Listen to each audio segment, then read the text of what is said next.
Hey guys, tonight we're slipping softly back in time, back to a world where the soothing flush of a toilet was as alien as a flying car. You're already blinking in the flickering lamplight, squinting at the clay walls of a Mesopotamian hut, the air thick with the scent of damp reeds and roasted barley.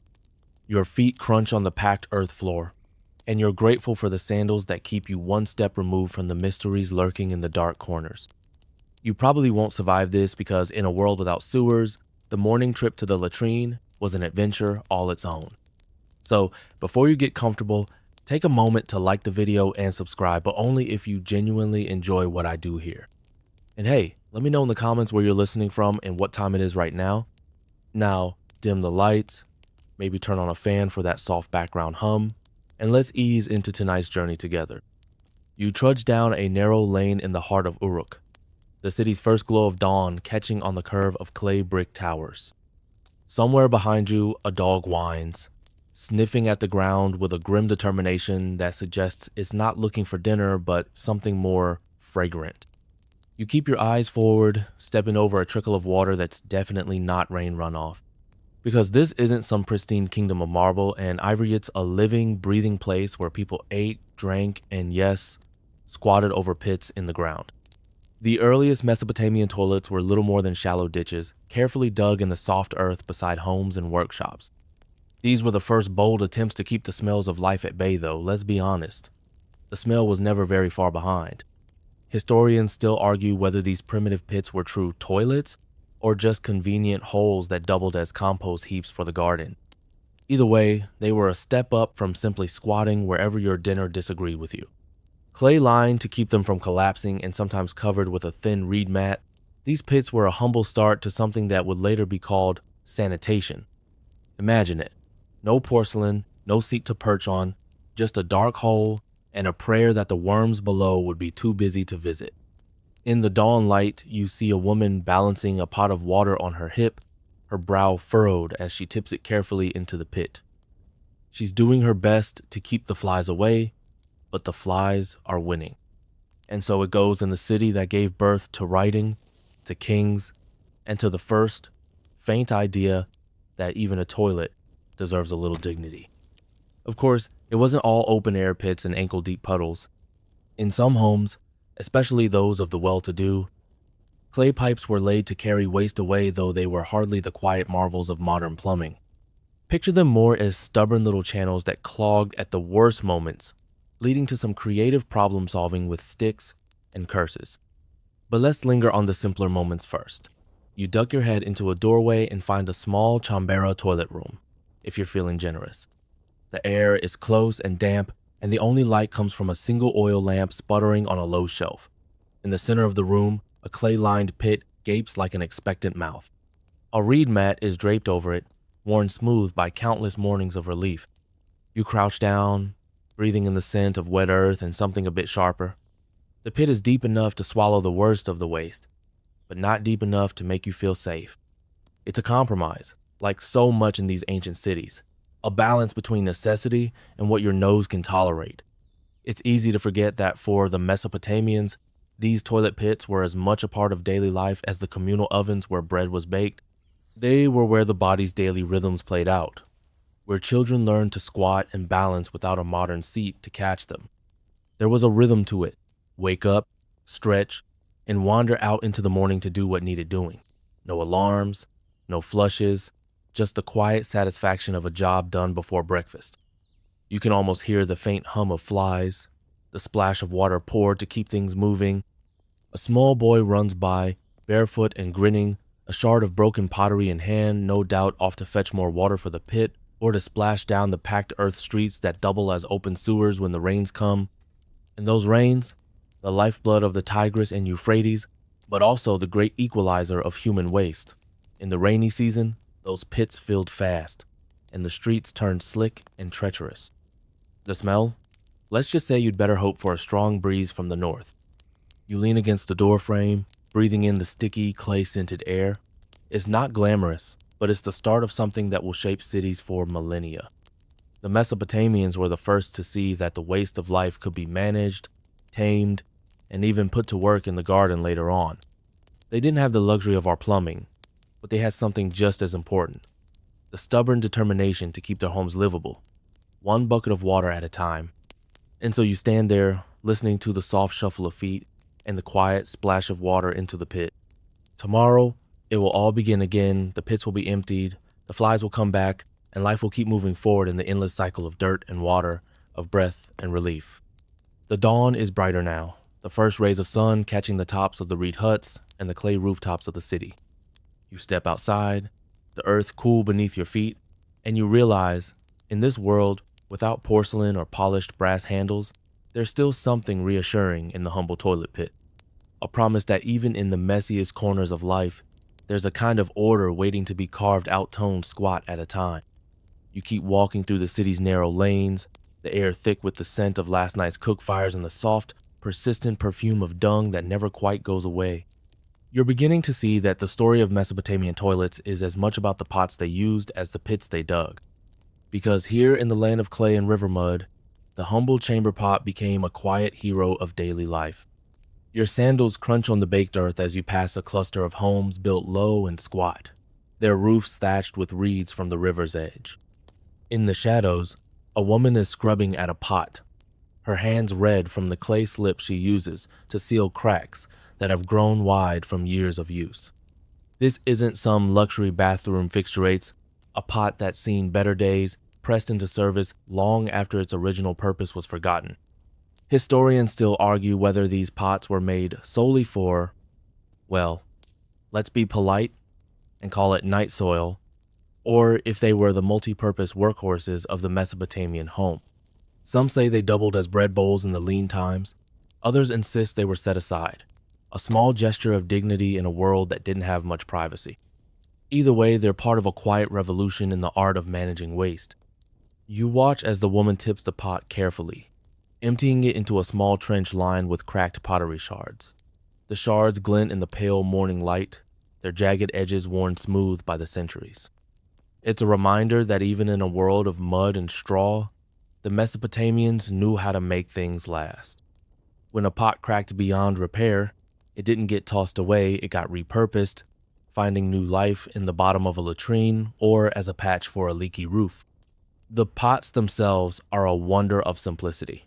Shaped on slow-turning wheels, their bellies wide and welcoming, their rims thick and sturdy enough to take a few knocks. They're not glamorous, but they get the job done. And in a world without flush handles or gleaming porcelain, that's more than enough. You pause by a doorway and catch sight of a man squatting beside a low shelf, his back to the street. He's washing out a small pot, his movements careful and deliberate. The water he uses is precious drawn from a well that took hours of backbreaking labor to dig. He tips it sparingly, swirling it around the pot's interior before dumping it into a larger basin. You can almost hear the quiet sigh of relief as the pot comes clean, at least for now. There's something comforting in the way these pots fit into daily life. They're not hidden away in fancy chambers or behind heavy doors. They're part of the rhythm of the home, as ordinary as the loom in the corner or the hearth where bread bakes. They're reminders that even in the humblest dwellings, there's a kind of dignity in taking care of what others would rather ignore. You step into one of these homes, ducking under the low lintel. Inside, the air is thick with the scent of baking bread and the soft musk of river reeds drying in the rafters. A young boy scurries past you, a chamber pot balanced in his arms, his expression a mix of concentration and mild disgust. He's learning, you realize, the same lessons his mother and grandmother learned, that even the most mundane chores have a rhythm and a place. The pot he carries is a plain thing, no fancy patterns or bright glazes, just the deep red of baked clay. But you can see where the rim has been worn smooth by careful hands, where the base has been patched with a smear of river mud that's hardened like a scar. It's a survivor, a testament to the quiet ingenuity of a people who learned to work with what they had. Outside, you hear the low chatter of a potter at work, his wheel turning slowly as he shapes another vessel from the same clay that's been used for millennia. You wander over, watching as his hands coax the clay into a gentle curve, the pot rising from the wheel like a small miracle. He doesn't look up, but you can see the pride in the set of his shoulders, the quiet satisfaction of a craft well practiced. There's a joke here, one that the potter probably wouldn't mind, that Mesopotamians spent half their lives making pots and the other half cleaning them. It's a bit of gentle sarcasm that would have felt right at home in these narrow streets, where laughter is as much a part of the morning as the crow of the rooster. The potter glances up at you, a faint smile on his lips. "A good pot," he says, though you're not sure if he means the one in his hands or the one in your memory from earlier. Either way, you nod, because he's right. A good pot is worth more than its weight in gold when you're dealing with the daily demands of nature. As you wander back down the street, you notice the small piles of broken pots tucked into corners, waiting for their next life as drain liners or latrine walls. It's a cycle as old as the city itself: reuse, repurpose. Nothing wasted, nothing lost. And in that simple rhythm, you can almost hear the quiet heartbeat of a civilization that learned to make do long before the first flush was ever dreamed of. You pause for a moment, feeling the cool breeze off the river as it cuts through the narrow lanes. In your hand, you cradle a small shard of pottery, its edges smoothed by time and touch. You wonder how many times it's been part of someone's morning ritual, how many hands have held it, how many quiet sighs of relief it's heard. And in that wondering, you find a kind of peace, because even in the smallest details, a cracked pot, a careful patch, a quiet moment of cleaning, there's a story that echoes down the centuries. A story of how people learn to live with the messy, beautiful business of being human. You keep moving through the warren of narrow lanes, the morning sun now creeping over the flat rooftops, turning the clay walls to molten gold. Ahead, you catch sight of a grander doorway, its frame carved with faint, curling designs that hint at wealth and rank. This isn't some humble home with a cracked pot in the corner. This is the palace of Uruk, a place where even kings had to heed the call of nature. You duck inside, and the air shifts. It smells of incense and the faint tang of oil lamps, of carefully swept floors and a hush that's thicker than the clay bricks around you. But even in this palace, where scribes scratch away at clay tablets and merchants bow low in shadowy halls, there's a room set aside for what must be done, a royal privy. The palace toilets are more than just pits in the ground. Here, the Mesopotamians tried something bold.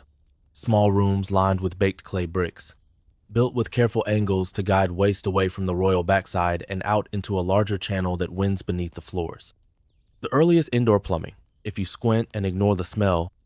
Historians still argue whether these palace privies were truly innovative or just the same old pits with a bit of window dressing. Some say they were reserved for the king alone. Others believe that anyone with the right title or the right bribe could sneak in for a moment of quiet dignity. But one thing's for certain: when it came to dealing with the royal bowels, the Mesopotamians didn't cut corners. You stand at the threshold of one such room, and it's surprisingly humble. No golden throne, no mosaic tiled floor, just a low platform of baked brick with a small hole cut in the center. A faint draft drifts up from the darkness below, carrying the sour scent of last night's feast. You can almost imagine the king himself perched here, robes bunched around his ankles, face set in a regal frown as he contemplates the affairs of state. There's a quiet joke in that, of course. Even the most powerful man in Uruk can't escape the simple truth. Everybody squats. You smile, feeling a bit of kinship with this ancient ruler. After all, who hasn't had a moment of existential reflection while waiting for nature to take its course? A servant passes by in the hall, her arms full of woven reeds and a clay jar sloshing with water. She doesn't meet your eye, but you catch a whiff of rosewater as she hurries past an attempt, perhaps, to sweeten the air for the next royal visitor. The Mesopotamians understood that even the grandest privy needs a little help from the perfume pot. Inside the privy chamber, you notice small channels cut into the brick floor, designed to carry waste away from the throne and down to the city's larger drains.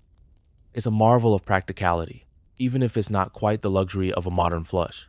The channels are lined with a thin smear of clay slip, smoothed by careful hands to guide the mess away. You can almost see the pride of the builders, the quiet satisfaction of knowing they'd made something that worked at least most of the time. There's a fringe tidbit here that's almost too good to be true. Some scholars believe these palace privies were guarded by special attendants, men whose sole duty was to keep the drains clear and the air sweet. Imagine that your job, your whole purpose, to make sure the king's morning visit didn't turn into a royal disaster. It's not the kind of position you'd brag about at a feast, but it's work.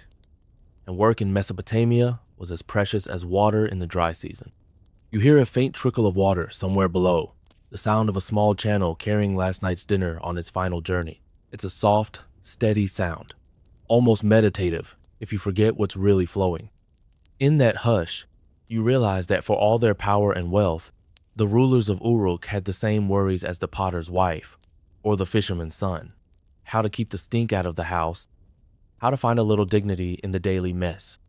You back out of the chamber, careful not to brush the walls too hard. The clay bricks are cool under your fingertips, smooth from centuries of careful cleaning. Outside, the palace buzzes with life scribes muttering over tablets, servants carrying baskets of dates and bread, a faint whiff of roasted lamb drifting in from the kitchens. But behind every bright chamber and bustling hallway, you know there's a quiet room like the one you just left, a reminder that nature calls on everyone, no matter how many golden bracelets they wear. As you step back into the sunlit courtyard, you catch sight of a boy carrying a small clay jar, his face set in a look of mild disgust. He's probably heading for one of the palace drains, tasked with carrying the waste away to be dumped in a channel that feeds the city's gardens. It's a reminder that the cycle doesn't end at the palace whilst everything flows outward, back to the earth, back to the river, back to the fields where the barley grows thick and sweet. You pause for a moment, feeling the sun on your face, the cool air of the early morning mixing with the rich, earthy smells of the city. In this moment, you see the palace not just as a place of power, but as a place where the most basic human needs found their own small, humble corner. And that's the beauty of it, really. Even in the grand halls of kings, there's a clay-lined pit, a faint scent of rosewater, and the quiet promise that no matter how high you climb, there's always a reason to come back down to earth. You step away from the grandeur of the palace, leaving behind its rose-scented attempts at dignity, and find yourself wandering back into the hum of the city's busy streets. The sun has fully risen now, casting a warm glow over the clay walls and reed mats that line every alley. Here, in the heart of Uruk's crowded quarters, the story of toilets takes a decidedly grittier turn. The streets are narrow and busy, packed with merchants hawking honey cakes and copper trinkets, children darting between baskets of dates and piles of grain. But beneath the hum of daily trade, there's a less glamorous truth flowing through these ancient thoroughfares. Because while the palace had its carefully tended privies, the rest of the city relied on a simpler and far more public solution.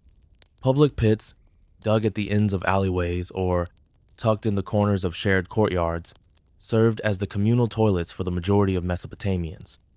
They weren't fancy, but they did the job, and they kept the worst of the waste out of the streets, at least in theory. You walk past one now, a deep hole ringed with cracked pottery, and a low wall of bricks for a bit of privacy. A reed mat half covers it, fluttering in the breeze like a tattered curtain of modesty. Historians still argue whether these communal latrines were truly a public service or just a way for the city's elite to keep their own homes clean by pushing the problem onto the poor. Some say they were surprisingly democratic, anyone could use them regardless of rank. Others believe they were a grim necessity for those who couldn't afford the luxury of a private pit. Either way, they were a daily part of life, as essential as the bread ovens and the water wells. You stand a moment watching a line of women waiting their turn, baskets of laundry balanced on their hips and expressions of mild resignation on their faces. There's no squeamishness, Hirino giggling embarrassment like you might find in a modern bathroom line. Just the quiet understanding that everyone has to go, and there's no shame in it. The public pits weren't the only way waste found its way out of the city's crowded heart. You turn down another lane, narrower still, where the air is thick with the sweet sour tang of rotting scraps and the sharper scent of ammonia. Here, the streets themselves become rivers of waste after a heavy rain. The Mesopotamians built small gutters little more than shallow channels lined with baked clay bricks down the center of their roads. When the rains came, these channels turned into swift-moving streams that carried the city's refuse straight to the river. It's a system that worked in its own messy way. You watch as a boy tips a bucket of gray water into the gutter, the liquid hissing over the sun-baked bricks before disappearing around a bend. It's a simple gravity-fed system, no pumps, no fancy pipes, just water and slope and the quiet understanding that everything flows downhill eventually. Of course, the system had its flaws. In the dry season, when the river shrank to lazy trickles and the city baked under the relentless sun, the waste didn't move quite so quickly. The gutters became sluggish pools, breeding grounds for flies and worse. The smell? Let's just say you'd better hope your neighbors were fastidious with their buckets. You step carefully, mindful of the slick patches where water and other things have collected in small, shimmering puddles. The air is alive with the buzz of flies, the low murmur of neighbors greeting each other as they go about their morning chores. There's a certain camaraderie in this shared mess, a quiet humor in the way everyone pretends not to notice the small rivers running beneath their feet. You pause by a woman scrubbing her doorstep with a stiff bundle of reeds. She glances up, her face flushed from the effort, and you exchange a small smile loan of those universal looks that says, yes, it's filthy, but we're still here. She tips a final bucket of water down the gutter, the splash echoing off the clay walls like a soft sigh of relief. There's a joke here, whispered by the old men who gather at the edge of the market. In Uruk, you don't need a river to find a stream. It's the kind of humor that makes the filth bearable, that lets you laugh even as you're scraping mud off your sandals for the third time in a morning. You move on, the street opening out into a small square where a few children chase each other around a well. Their laughter rings out, bright and carefree, even as the gutters carry away the remnants of last night's feast. It's a reminder that life goes on, even when the air is thick with the scent of waste and the streets run dark after a rain. You can almost hear the quiet conversations of the night watchmen, murmuring about the state of the drains, the way the rain pools at the city's edges, the endless chore of keeping the streets just clean enough. It's a daily battle, fought with buckets and brooms, with small, determined acts of care. As you watch the children play, a rooster crows somewhere behind you, his voice sharp and bright against the morning hum.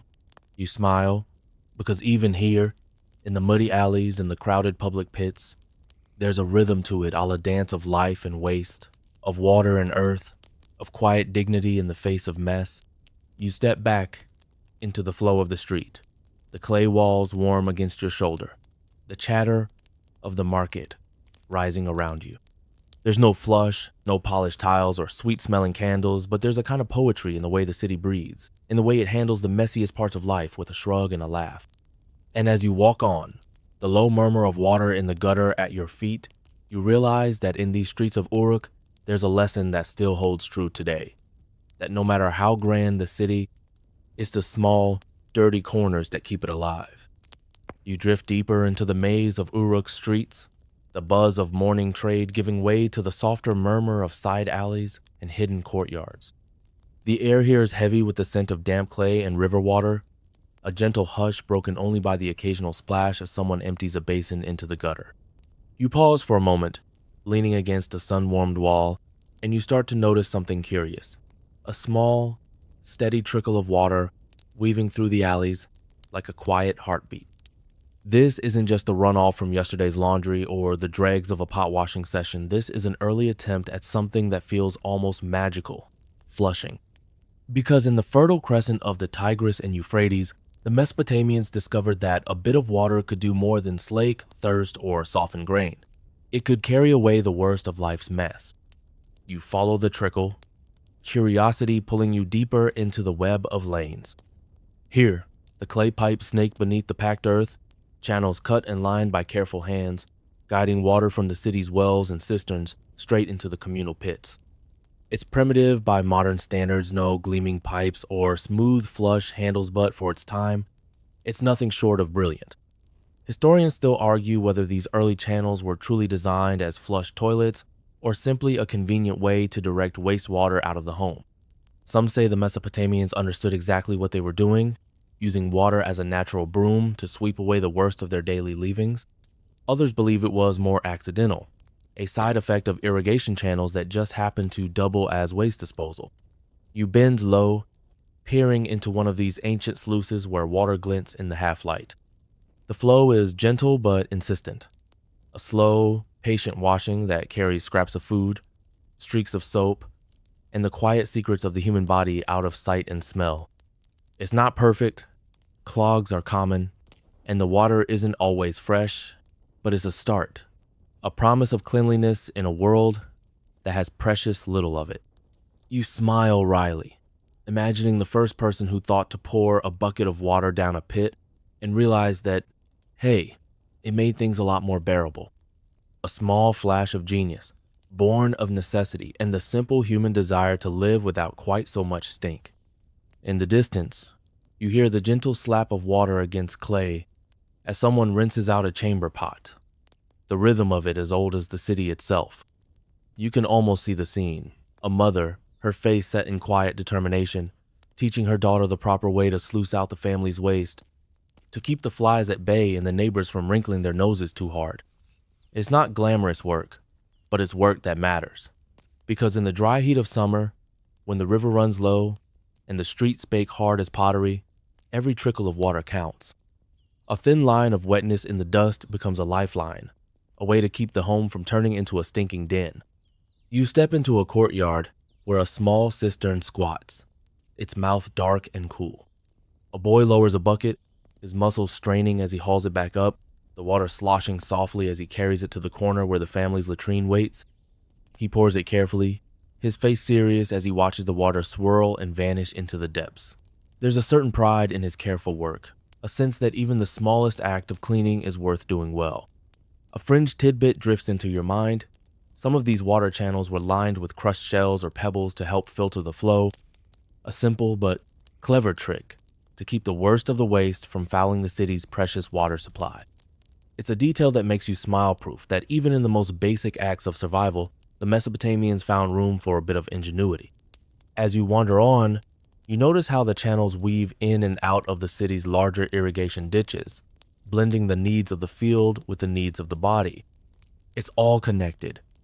A quiet testament to a civilization that understood that nothing in life waste included should ever be wasted. You lean against a wall, feeling the cool damp of water seeping through the clay bricks, and you can't help but chuckle. Because let's be honest, the first flush toilets of Mesopotamia probably left a lot to be desired.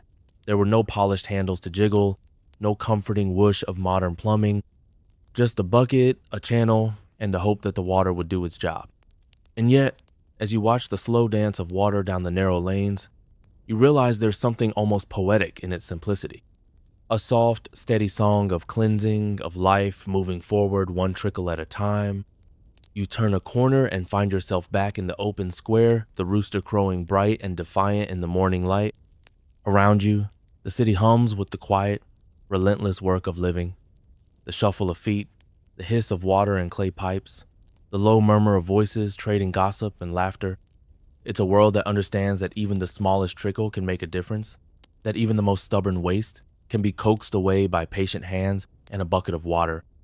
And as you stand there, the sun warm on your face, you think, in a world without flush handles or gleaming tiles, the Mesopotamians found their own way to let water do the talking. A quiet, determined whisper of cleanliness in a city built on mud and dreams. You wander past the edge of the square, where the quiet hush of the city's corners folds around you like a worn cloak. The scent of bread baking still hangs in the air, mingling with the faint tang of river water drifting in on a soft breeze. But as you slip down a narrow side alley, the atmosphere shifts.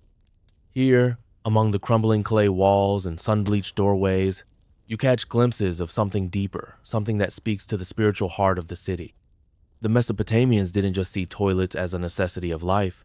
In some corners of this ancient land, they saw them as a part of ritual, of cleansing not just the body but the soul.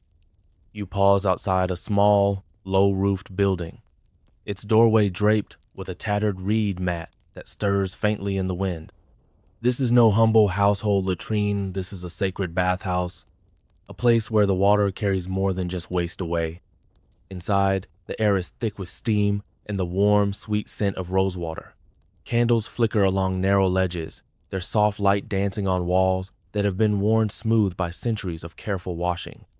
You step into the dim glow and hear the low murmur of prayer, a quiet chant that echoes like a heartbeat in the warm, wet air.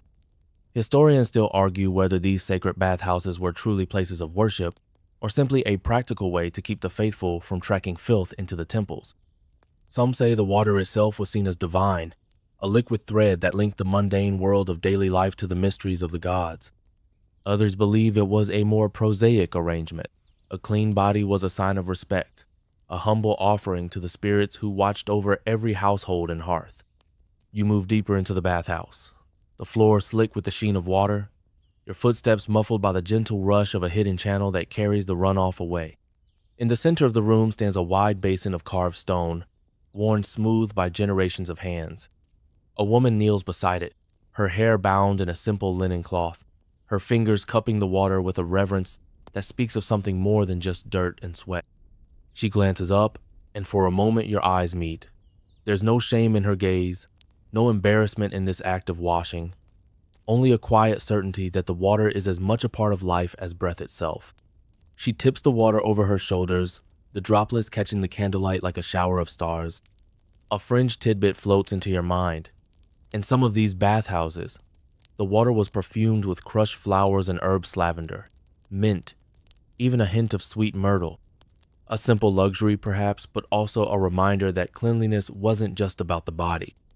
It was about the mind, the spirit, the sense of stepping out of the grime of the world and into something softer, something purer. You lean against a warm brick wall, letting the scent of herbs and steam wrap around you. In the corner, a priest in a dark linen robe recites a low chant, his words weaving through the steam like a gentle spell. You can't make out the exact words, but the rhythm of it is soothing, a soft, repetitive cadence that seems to echo the slow flow of water in the channels beneath the floor. In this hushed, sacred space, you can almost forget the streets outside the clamor of the market, the muddy pools in the alleys, the quiet struggle of daily life. Here, the water washes it all away, for a moment at least, leaving only the soft glow of candles and the quiet sigh of breath. You watch as another woman steps into the light, her skin glistening with droplets that trace gentle paths down her arms. She cups her hands, murmuring a quiet prayer before letting the water slip through her fingers. It's a gesture that feels both ancient and timeless, a small, humble act of faith in the power of something as simple as clean water. The bathhouse isn't the only place where water and waste met in sacred ritual. In the great temples of and Eridu, the priests built small, hidden chambers, places where even the most mundane of acts could be offered up as part of the endless cycle of life and death, of earth and sky. You can almost picture it. The flicker of lamplight on clay walls, the soft murmur of water running through narrow channels, the quiet rustle of linen robes as the faithful came to wash away not just sweat, but sin. You chuckle softly, the thought of a temple toilet as holy ground striking you as both funny and oddly comforting. Because if the gods themselves understood the need to squat and wash, then surely there's hope for the rest of us. You slip out of the bathhouse, the cool morning air, a gentle shock after the warm, fragrant hush inside. The city seems brighter now, the clamor of voices and the low hum of water in the gutters less jarring, more a part of the quiet rhythm that runs beneath everything. You take a deep breath, the scent of rosewater still clinging to your skin, and you realize that even in this ancient world of clay and reeds, there was a kind of grace in the way they tended to the mess of life. Because in the end, it wasn't just about staying clean. It was about honoring the small rituals that bind us all together, whether you're a king in his palace, a potter's wife scrubbing her doorstep, or a priest murmuring prayers over a basin of water. It's all the same story, told in the soft splash of water and the quiet sigh of a city waking to another day. You step back into the brightening day, the hush of the bathhouse fading into the rattle of cartwheels and the soft clamor of morning chatter. The city is alive with the small, insistent tasks of daily life, merchants calling out their wares, children darting after each other, a potter hunched over his wheel with a look of quiet concentration. And somewhere in all this motion, there's another truth to be found, how the humble business of toilets played out in the lives of ordinary folk. Because not everyone in Mesopotamia had access to the palace privy or the luxury of a sacred bathhouse. For most, dealing with nature's call was a simple, practical matter, no more glamorous than the worn sandals on their feet, but just as necessary. You pause at the doorway of a small house, its low roof thatched with reeds, and step inside. The air is cool and earthy, the floor packed hard from generations of bare feet, In the corner, half hidden behind a low screen of woven mats, sits a chamber pot plain clay. No decoration. Its rim chipped from years of careful use. A woman is there, her hair tied back with a strip of linen, pouring a little water from a cracked jug into the pot. She glances up as you watch, her expression calm and matter of fact.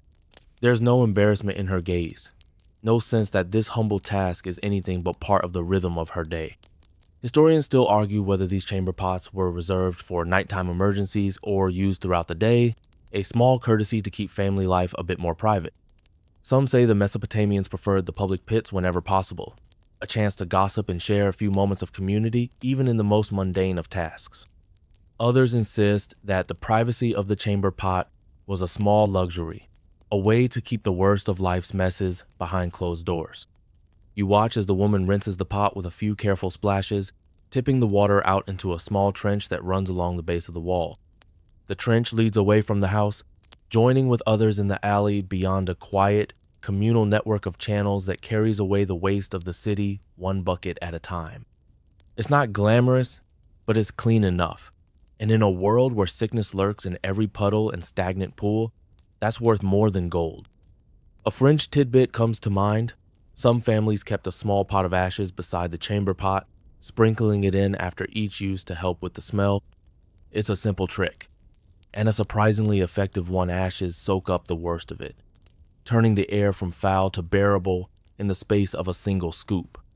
You step outside again, blinking in the bright light as the city's sounds wash over you. In the alley, a boy and his sister are balancing a pot between them, giggling as they slosh water down the narrow channel. It's a messy job, but they're too young to mind the smell, their laughter bright as the morning sun. You can't help but smile as you watch them, because in that small moment of shared work, there's a glimpse of something universal. The Mesopotamians might have lived in a world of clay and reeds, but their lives were shaped by the same small dramas and triumphs as your siblings' squabbles, the relief of an empty pot, the quiet satisfaction of a job done before the day's heat begins in earnest. You move on, pausing at a small courtyard where a woman is scrubbing out a clay jar with a handful of reeds. She catches your eye and grins, her face alight with the kind of humor that comes from knowing everyone's in the same boater, in this case, the same pot. It's not much, her smile seemed to say, but it keeps the flies down. And really, what more can you ask for? You think back to the palace and its brick-lined pits, to the bathhouse with its perfumed water and whispered prayers. Here, in these narrow alleys and quiet courtyards, there's none of that grandeur. But there's a kind of dignity in it, all the same, quiet, unspoken understanding that even the messiest parts of life deserve a little care. The rooster crows again, sharp and insistent, as if to remind the city that the sun is climbing higher. A woman steps out of her doorway, a bundle of herbs in one hand and a small jar of rosewater in the other.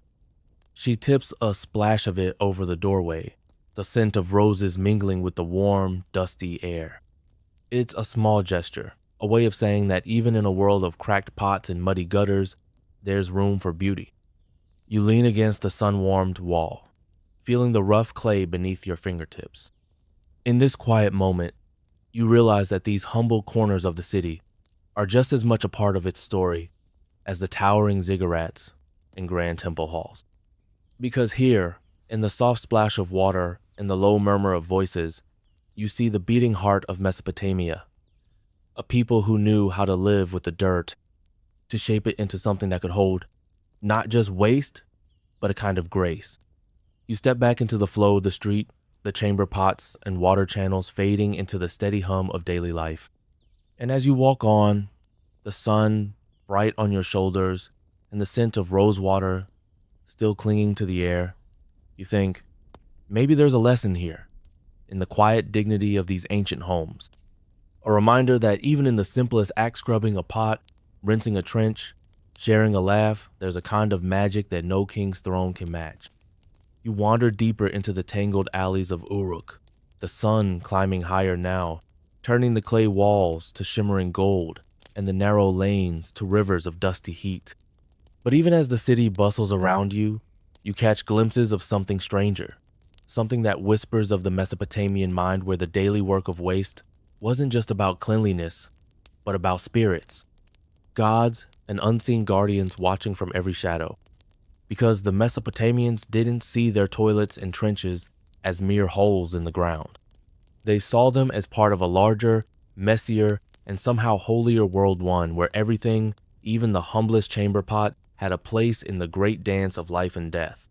You pause by a small household shrine, the rough clay walls bright with the glow of a single oil lamp.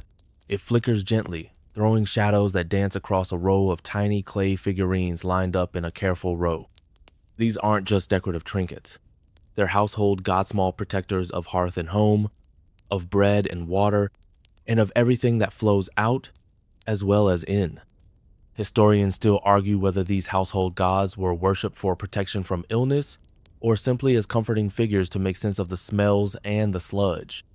Some say they were little more than folk charms, a way to calm the mind when the gutter ran foul. Others believe they were part of a complex web of spiritual belief, tying even the most humble acts like cleaning out the latrine to the endless cycle of creation and decay. You lean closer, squinting at the worn faces of the figurines. One has a wide, mischievous grin, its belly round, and its eyes bright with a mischief that makes you chuckle. Another has a solemn gaze of a watcher, its arms crossed over its chest as if to say, "Yes, I see what you're doing, and it's part of the plan." There's a tenderness in these tiny figures, a reminder that even the lowliest parts of life deserve a little reverence. And then there's the gutter guardiana, half-forgotten spirit that lived in the channels of water and waste, watching over the places where the city's refuse found its way back to the earth. A fringe tidbit, almost lost to time. Some families believe that if you didn't tip a small offeringa crumb of bread, a drop of oil into the channel now and then, the gutter guardian would turn spiteful, clogging the pipes and sending the stink right back into your home. You smile at the thought, imagining this little spirit sulking in the dark, arms crossed, waiting for a crumb of bread to cheer it up. It's a kind of humor that feels timeless, the kind of story that makes even the worst jobs a little more bearable. You move on, the sun warm on your shoulders, the air rich with the scent of earth and distant river. In another courtyard, you see a potter's wife sprinkling a few drops of rosewater into the gutter, her lips moving in a quiet prayer. She doesn't look up as you pass, but you catch the faint glimmer of a smile in the corner of her eye, a small private act of faith in a world where the gods watch even the humblest chores. There's another story that drifts to you on the warm breeze, a tale of a semi-divine turd mascot, a figure of folklore so strange you almost have to laugh. Some say it was a trickster spirit, a reminder that even the messiest parts of life had their own kind of sacredness. Others insist it was a cautionary tale, a way to teach children to respect the work of cleaning up after themselves. You can't help but grin at the thought because, let's be honest, if you're going to invent a spirit to watch over the latrine, you might as well give it a sense of humor. You wander past a small temple, the air heavy with incense, and the soft drone of a priest's voice drifting out into the bright day. Inside, the prayers rise like smoke, twining with the scent of the river and the earthy tang of the city's gutters. It's a reminder that in Mesopotamia, there was no sharp line between the sacred and the mundane. Everything flowed together, water and waste, prayer and practice, the sweet and the sour. As you step back into the sun, you catch sight of a boy splashing water down a narrow gutter, his face set in a look of quiet determination. He's not just cleaning, he's tending to the spirits, honoring the quiet agreements that keep a home whole. In that splash of water, you see the echoes of something older and deeper than any city wall. You lean against a sun-warmed doorway, the rough clay cool beneath your palms. Around you, the city hums with life, the gentle clatter of looms in a nearby courtyard, the low, musical call of a seller peddling dates and honey cakes. And beneath it all, the quiet, steady work of water and waste, of small acts of faith carried out with a bucket and a broom. You take a deep breath, the air thick with the sweet tang of rosewater and the sharper scent of damp earth. In that moment, you realize that in this ancient city, even the humblest chores held a kind of poetry, a reminder that life isn't just about the shining towers or the grand feasts. It's about the quiet corners, the shared smiles, the gentle hum of water carrying away yesterday's dirt. And as you turn back into the crowded street, you think, maybe that's the real magic of Mesopotamia. Not the gold of the kings or the grandeur of the temples, but the small, everyday acts of care that turned even the messiest corners of life into something worth honoring.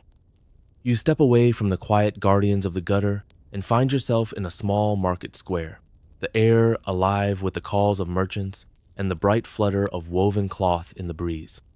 Here, amid baskets of dates and jugs of sweet beer, you're reminded that while the Mesopotamians were practical people, they were also endlessly inventive, and when it came to toilet paper, let's just say they had a flair for the unusual. In a world without soft rolls of quilted luxury, the question of how to, finish the job was a daily challenge, and you can bet they got creative. You wander past a stall where a woman is selling small bundles of reeds, their slender stalks bound in tight, neat sheaves. She catches your eye and gives a small, knowing smile, because even here in the market, everyone understands what those reeds are really for. Historians still argue whether reeds were the most common choice for wiping or if soft scraps of cloth or even pottery shards had their place.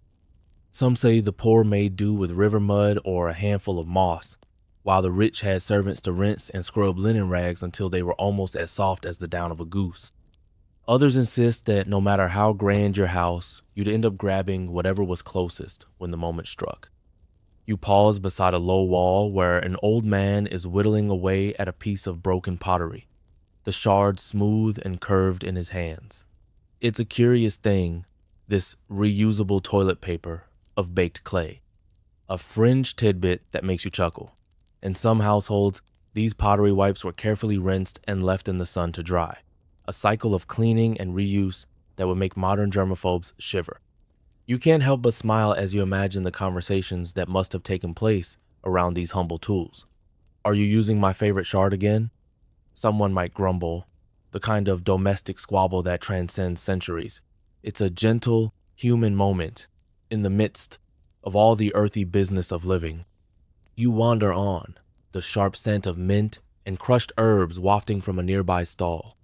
A woman there is selling small pots of herbal pastein, ancient kind of hygiene product, smeared on skin to mask the smell of the street and the work of the day. But it's more than just perfume. The cool slip of mint and lavender might have offered a bit of relief after a long, uncomfortable morning in the communal pit. You duck into a narrow alley where a young girl is filling a jar with water from a cracked cistern, her face set in a look of mild disgust as she swirls the jar clean. Her mother leans against the wall, watching with a weary patience that only mothers seem to possess. You catch her eye and she shrugs, as if to say, "This is life. You get used to it."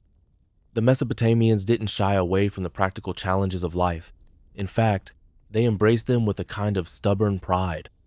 Ashes, clay shards, water, and reeds, they turned whatever they had into a tool for cleanliness. And in that quiet ingenuity, you see a spark of something that still lives on in the daily routines of every bathroom, every bucket, every careful scrub of a hand. There's a small joke here, one whispered between neighbors as they gather water or tend to their garden plots. Better a handful of reeds than a handful of trouble later. It's a simple truth, one that would have echoed in the quiet, muddy corners of every home. You step back into the bright square, the sun warm on your shoulders, the gentle drone of bees mingling with the clatter of pots and the low murmur of voices. In that warm light, you realize that there's a kind of beauty in the messiness of it, a la gentle honesty in the way the Mesopotamians tackled even the most undignified parts of life. Because in the end, it's not about luxury or comfort, it's about the quiet dignity of doing what needs to be done. A handful of reeds, a scoop of river water, a bit of herbal paste to soften the edge of the day. Small, humble acts that echo through time, whispered from one generation to the next. You lean against a sun-warmed wall, the scent of river mud and sweet herbs washing over you like a memory, and in that quiet moment, you think, maybe that's the real lesson of these ancient streets. That life isn't just about the grand temples and the golden thrones, it's about the small rituals, the careful hands, the gentle humor that carries you through the worst of days. Because even in a world of cracked pots and muddy alleys, the Mesopotamians found a way to make cleanliness a kind of prayer, a small act of faith in the power of water, of touch, of caring for the body that carries you through the world. And as you turn to walk on, the soft murmur of the market behind you, you feel the weight of those humble tools in your mind. The pottery shard, the bundle of reeds, the cool slip of river water on tired skin. They're more than just things. They're the quiet proof that even in the messiest corners of life, there's a kind of grace waiting to be found. You wander away from the bustle of the market, your footsteps carrying you back into the quieter alleys of Uruk. The sun has climbed higher, the city shimmering in the heat, and in the distance, you hear the low, steady clatter of potters' wheels and the soft murmur of voices weaving tales of the day. But beneath the familiar rhythm of trade and chatter, there's another story, Floinga story, of the scholars who have spent lifetimes piecing together the secrets of Mesopotamian sewage. You pause at the edge of an excavation site where the earth yawns open in a neat, squared trench. The air smells of hot clay and the faint tang of river water, and as you watch, a young archaeologist leans over the edge, her trowel scraping gently at the compacted layers of earth.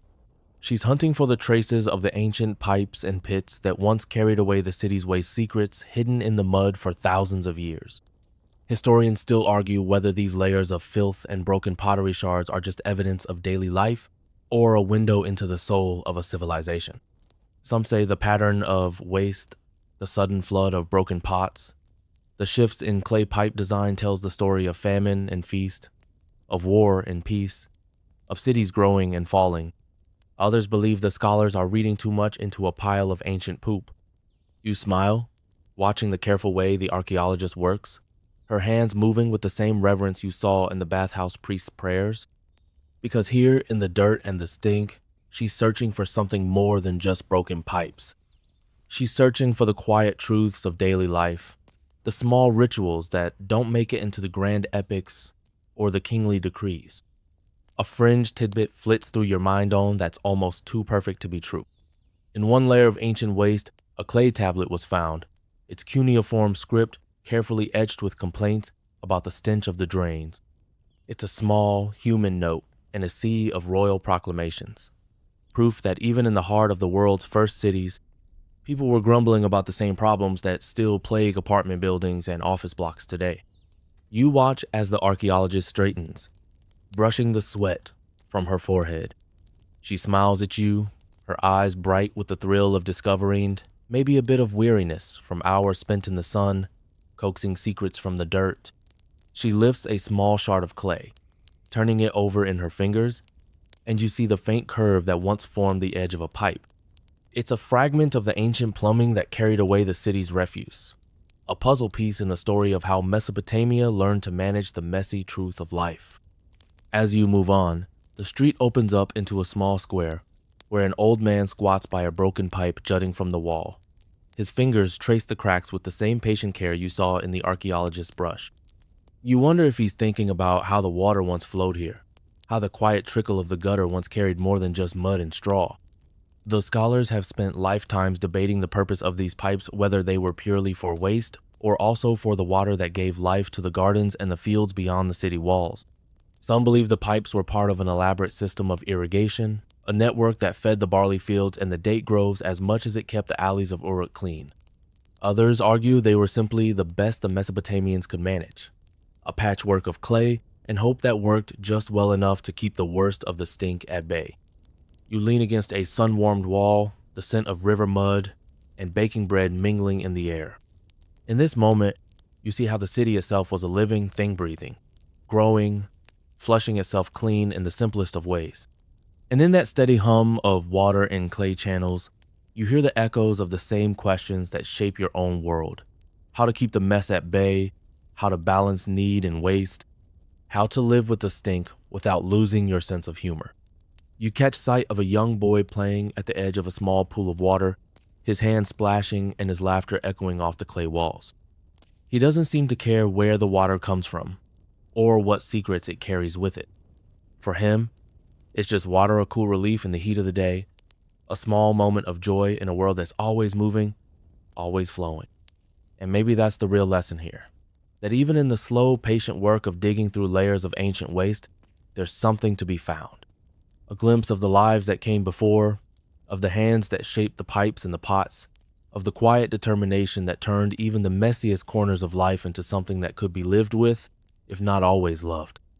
You step away from the square, the sun warm on your face, the voices of the city wrapping around you like a soft blanket. And as you walk on, the quiet song of water in the pipes beneath your feet, you think, maybe the real story isn't in the golden ziggurats or the king's decrees. Maybe it's right here, in the dirt and the clay, in the slow, steady work of people who understood that even the humblest axe scraping, rinsing, patching a broken pipe here, part of what holds us. You follow the quiet melody of dripping water, your feet carrying you deeper into the winding alleys where the sun slants low, the heat of the day giving way to the first cool sighs of evening. The city hums around you, potters calling out for clay, children's laughter echoing off walls of baked mud. But beneath that song of life, there's another tune playing, the steady, patient work of those who dealt with the city's filth the night soil men. Because in Mesopotamia, as in every city since, someone had to handle the waste. And while the priests might bless the water and the potters might shape the pipes, it was the night soil men who took on the quiet, dirty labor of hauling the refuse away. You turn down a narrow lane and catch sight of one now, a stooped figure with a broad basket balanced on his back, the weight of the city's secrets pressing down on his shoulders. He moves with a patient rhythm, his feet sure on the slick, packed earth. The basket is lined with reed mats, its sides stained by years of careful use. There's a dignity in his movementsa sense that he's not just carrying waste, but tending to the city's fragile balance. You pause to watch as he tips the basket into a shallow trench, the contents sluicing out with a soft, resigned sigh. Historians still argue whether these night soil men were paid servants of the temple, private laborers working for coin, or simply the lowest rung of the city's social ladder. Some say they were highly valued for their work after all. Without them, the city would choke on its own waste. Others insist they were shunned, forced to work in the shadows of dusk and dawn, their labor as invisible as it was essential. You catch the eye of the night soil man as he straightens, his face lined with the dust of the day. He gives you a faint, tired smile, small acknowledgement of the work that never ends. And in that brief glance, you see a flicker of humor too. A quiet understanding that while his job might not be glamorous, it keeps the city breathing. A fringe tidbit drifts through your mind. The waste he carries isn't just a problem to be hidden away. In the fields beyond the city walls, night soil is gold. Mixed with river mud and the leavings of livestock, it feeds the barley that fills the city's bread ovens, the date palms that shade the courtyards. In Mesopotamia, waste isn't waste, it's life, turned over and over again by patient hands. You smile as you watch a farmer waiting at the edge of the lane, his cart empty and his eyes bright. The night soil man tips the last of his load into the cart, and the farmer nods in quiet satisfaction. There's no shame in the exchangenal sense that this is anything but the way of things. In the soft rustle of straw and the low murmur of voices, you hear the city's true heartbeat, the quiet alchemy that turns dirt into bread, waste into sustenance. You wander on, the air thick with the sweet sour tang of night soil and the faint scent of river water drifting in from the east. In another alley, you see a woman emptying a small pot into a gutter, her face calm and resigned. She glances up as you pass, her hands already moving to rinse the pot clean. There's a rhythm to it, a steady, unbroken dance that carries the city from dawn to dusk and back again. A child darts past you, barefoot and grinning, a small reed broom clutched in one hand. He's too young to carry the baskets yet, but you know he's learning watching the way the night soil men move, listening to the quiet jokes they share in the hush of evening. In this world, the line between work and life is thin, and the children learn early that there's no shame in the labor that keeps the city whole. You pause at the edge of a field where a farmer is spreading a thin layer of night soil over the cracked earth. His hands move with a patient grace, the same rhythm you saw in the bathhouse and the potter's wheel. In the soft clump of the earth and the quiet sigh of the river beyond, you see the endless cycle turning, waste to soil, soil to grain, grain to bread. And in that slow dance, there's a kind of beauty and understanding that nothing is ever truly lost. You step back into the alleys, the last light of the day painting the clay walls with the soft glow of rose gold. Around you, the city murmurs with the low, tired voices of the night soil men making their final rounds. You catch snatches of their laughter, the low jokes shared between men who know the city secrets better than any king. And as you walk on, the quiet scrape of baskets on stone echoing in your mind, you think, maybe there's something to be learned in the patient, unglamorous work of the night soil men, a reminder that even the messiest corners of life can be turned to something good, something that feeds not just the body, but the soul. Because in the end, it's not the gold of the kings or the songs of the priests that keep a city alive. It's the quiet, steady labor of those who carry the waste away, who know that the cycle of life and death starts with the humblest of tasks. And in that knowledge, there's a kind of grace, a quiet strength that echoes in every corner of this ancient city. You step into the hush of twilight, the city of Uruk, bathed in a soft glow as the last rays of the sun slip behind the ziggurat's broad, silent shoulders. The air is cooler now, the shadows longer, and you feel the quiet pulse of a city slowing down. But even in this calm, the echo of all those humble acts, the buckets of water, the cracked pots, the watchful eyes of gutter guardians still lingers in the air, a reminder that the story of Mesopotamian toilets is also the story of how people learned to live together. You wander through the lanes, the low murmur of evening prayers drifting from an open doorway. A woman sprinkles rosewater at the threshold, a quiet offering to the spirits that keep the night soft and safe. In the flickering light of her lamp, you see the humble echoes of a world built on small, steady rituals of water carried and waste carried away, of care taken in the quiet corners of life. Historians still argue whether the Mesopotamians saw these acts as practical or profound, whether cleaning the chamber pot was just a job or a kind of prayer in motion. Some say it was both, an act of necessity and an act of faith, a way of saying, we are here, we endure. Others believe that in the simple work of tending to the city's mess, there was a kind of poetry, a soft reminder that even the lowest work has a place in the grand story of a people. You pass a courtyard where an old man sits by a gutter, his feet bare, his eyes half closed in the fading light. He hums a low tune as he works a small plug of clay into a crack in the pipe, his hands moving with the same patient rhythm you saw on the potter's wheel and the weaver's shuttle. The plug will keep the water flowing, keep the smell at Bayonne's small act that holds the city together. A fringe tidbit flickers in your mind. Some say that even the grandest palaces had to rely on these same tricks clay plugs, bits of rag, the soft hush of water poured at just the right angle. Because no matter how grand the walls, how bright the gold in the king's hall, everyone in Mesopotamia still had to answer the call of the body. And in that shared need, there's a quiet kind of democracy, a gentle reminder that in the end, we're all the same.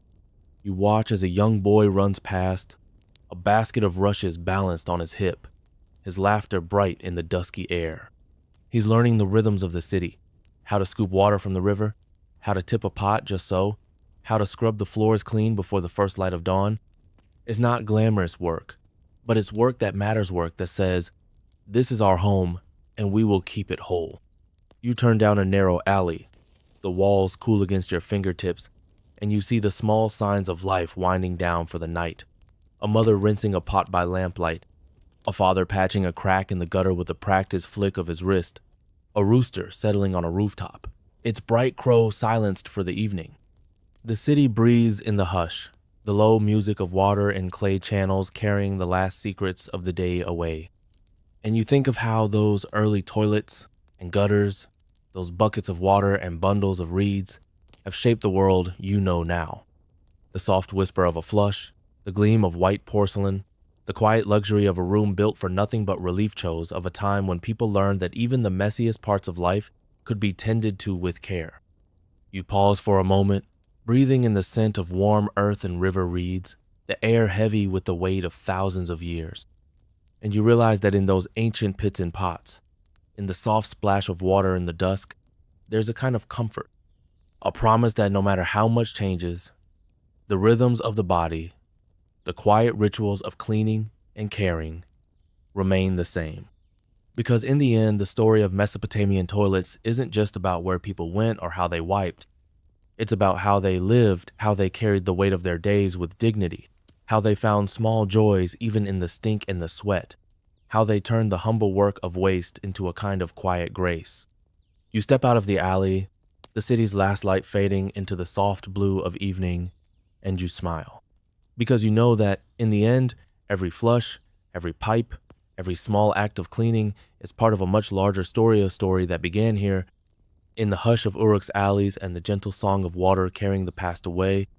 And now, as the last flicker of twilight softens into the gentle hush of night, you feel the quiet weight of a city finally at rest. The air cools against your skin, the soft murmur of the river weaving through the dreams of 1,000 souls tucked into straw beds and clay rooms. You lean back against the worn bricks of an ancient wall, the scent of rosewater and river mud still lingering like the memory of a half-forgotten song.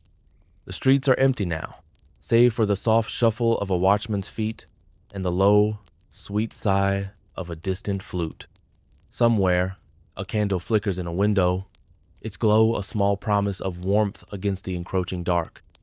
And in that glow, you see the quiet grace of a world built on the simplest of acts: a bucket of water, a patient scrub, a soft prayer whispered as the day drifts into night.